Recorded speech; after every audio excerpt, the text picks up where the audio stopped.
These are the top 5 questions and answers about 5G. 5G is the next big thing, but people want to know more about it. Today, we're going to do something a little different. We're going to chat with CNET's Roger Cheng to get some answers. Coming in number 5, is 5G safe?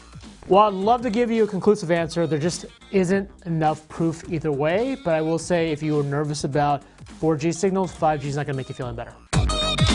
Coming in at number 4, will unlimited 5G be a real thing? Because 5G is being positioned as a competitor to home broadband. So 5G definitely adds a lot of capacity, and I imagine for those home broadband services, they'll probably be unlimited for a good long while. I talked to a bunch of carriers, and they think that throttling might actually go away down the line, but we'll have to see. Number 3, will 5G be a battery drain?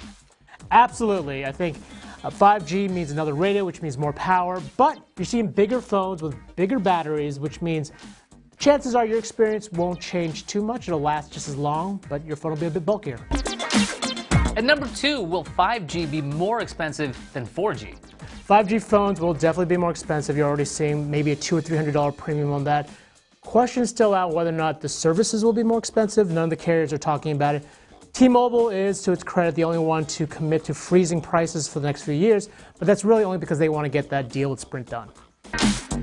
And number 1, when is 5G going to be widely available, and how did AT&T already get 5G? Those are two different questions. 5G will be broadly available second half to early 2020 for everyone. In terms of AT&T, though, their 5GE for one isn't real 5G.